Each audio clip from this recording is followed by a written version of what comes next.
Minha saudação a todos é com a paz do Senhor Jesus Cristo. Amém. Abra vossas Bíblias em Lucas capítulo 10. Lucas capítulo 10, tá certo? Vamos ler o verso 38 em diante. Quem foi encontrando, diga graças a Deus. Vamos fazer a leitura do texto sagrado. Escrito está: Caminhando Jesus e os seus discípulos chegaram a um povoado onde certa mulher chamada Marta o recebeu em sua casa. Maria, sua irmã, ficou sentada aos pés do Senhor, ouvindo sua palavra. Marta, porém, estava ocupada com muito serviço.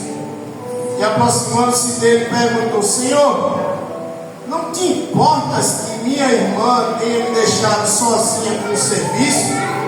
Diz-lhe que me ajude. Respondeu o Senhor: Marta, Marta, você está preocupada e inquieta com muitas coisas. Todavia, apenas uma é necessária. Maria escolheu a boa parte, e esta não lhe será tirada. Não lhe será tirada. Graças a Deus. Aleluia. Louvado seja Deus. Repitam aqui comigo. Para entender este reino, é necessário sentar aos pés do Senhor. Amados irmãos, eu estou dentro da temática, como entender este reino. Tentei até fugir desse tema, mas não deu, porque quem manda é o Espírito, e eu tenho que ser obediente a Ele. Nós vemos no decorrer da Bíblia Sagrada que Jesus, Ele veio no seu máximo de esforço, pelo poder de Deus, pelo poder do Espírito Santo, pregando acerca deste reino. Em uma das passagens ele diz assim, que o reino dos céus é semelhante ao homem que encontrou um tesouro, e logo ele correu, vendeu tudo o que tinha. Olha para cá, preste atenção. Vendeu tudo o que tinha, voltou e se apossou daquela terra onde havia aquele tesouro. Logo nos deparamos aqui com a ida de Jesus à casa de Marta e Maria, ambas irmãs de Lázaro, a quem Jesus ressuscitara dentre os mortos. Tá certo? E aqui nós vemos que tipifica aqui logo a leitura que o nosso cinegrafista Daniel leu, que a alma farta, ela se recusa, porque ela acha que já está cheia, que para ela já está farta. Mas a alma que tem fome, ela não recusa, porque para ela até o amargo é doce. Veio o diácono Marcelo e leu a passagem em Marcos, onde a filha de Jairo morre, e Jairo começa a se precipitar. E no meio dessa passagem, Cristo olha para ele e diz: Jairo, eu disse a você que cresce, porque no decorrer dessa necessidade a qual Jairo precisava, apareceu-se essa mulher em fluxo de sangue, a qual recebeu logo este milagre, tá certo? E veio um presbítero aqui, leu o segundo livro dos Reis de Israel, capítulo de número 2, onde ele enfatizou que nós devemos ficar ligados nas coisas de Deus.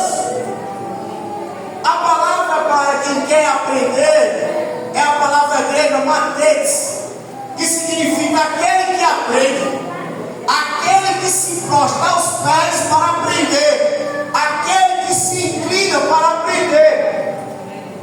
Para a língua hebraica é aquele que dá um passo de lado, é aquele que se derrama, é aquele que se joga, é aquele que abre mão de tudo para aprender. Então agora Jesus se depara com uma mulher cheia de ansiedade e preocupada. Isso por quê? Porque na mente dela precisava logo saciar Jesus com o alimento. Mas não sabia ela que Jesus já era o próprio alimento. Ele disse: eu sou o pão vivo que desceu do céu. Quem comer deste pão viverá para sempre.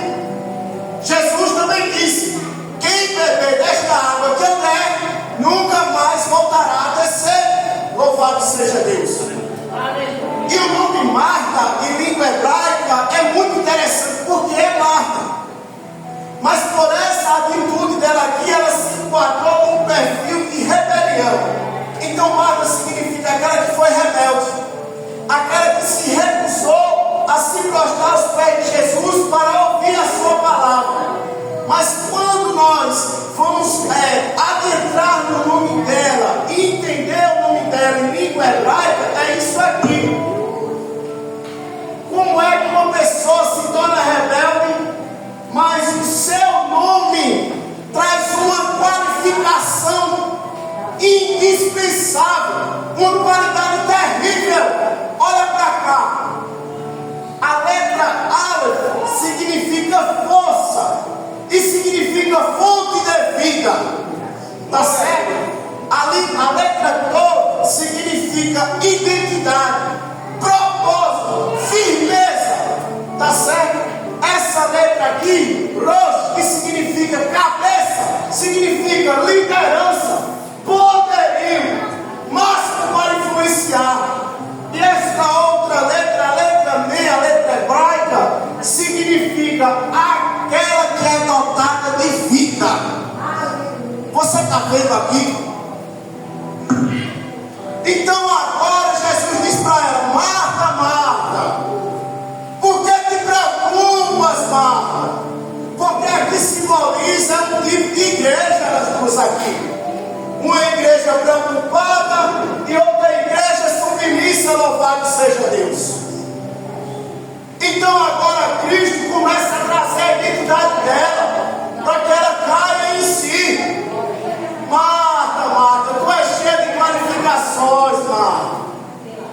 Eita, Marta, tu tem vida e abundância, tu és líder, tu és cabeça, tu és fonte de renovo.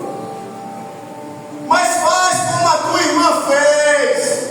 Escolha a melhor parte, para que não lhe seja tirada. Seja uma serva prudente. O que é a prudência? Proímos no grego, que significa, olha só, vou usar a própria Bíblia para interpretar isso. O meu servo, que ouve as minhas palavras e as pratica, eu vos assemelharei a um homem que edificou a sua casa sobre a rocha. Veio os cuidados desse mundo, veio as preocupações dessa vida, deu contra a vida dele e logo não surtiu efeito. Mas quando eu estou preocupado com os cuidados desse mundo, quando eu estou preocupado com os cuidados dessa vida, logo a minha casa é edificada sobre a areia. Logo vem esses cuidados, bate contra a minha casa, contra a minha vida e a derruba. Porque há uma preocupação do Espírito concernente aos seus filhos que estão se preocupando com as coisas desse mundo, com as coisas dessa vida. E nós devemos ser uma igreja Maria, uma igreja prostrada aos pés de Jesus. Pois o que é que está escrito? Que Ele nos abençoou com toda sorte de bênção nas regiões celestiais, nos colocando acima de toda hoste, de todo príncipe, de todo principado e de toda potestade. Louvado seja Deus. E nós vemos muitos preocupados, querendo agradar a Jesus dessa forma. Mas quer agradar a Jesus nesta noite? O Espírito lhe diz: prostre-se aos pés do Mestre, porque enquanto o Mestre estiver na frente, não tem demônio, não tem Satanás, não tem obra do mal, não tem feitiçaria, não tem língua maldita que vá contra a sua vida. Porque bater significa que aquele que aprende. E se é aquele que aprende, também significa porque o mestre está na frente.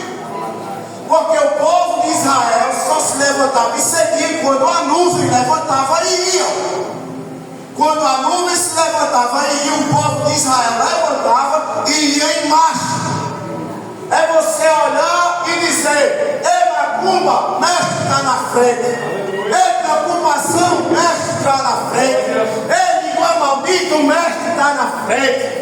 Eita, ei, situação, o mestre está na frente. Porque ele veio para nos dar vida, Diácono Douglas, e vida em abundância. Está entendendo, missionária mestre? É vindo a circunstância que você dizendo para ela: o mestre está na frente. Quer crescer na fé? Quer vencer? Coloca o mestre na frente. Diga comigo. Quer crescer? Quer chegar lá? Quer entender o reino? Coloca o mestre na frente. E que Deus nos abençoe em nome do Senhor. Graças a Deus.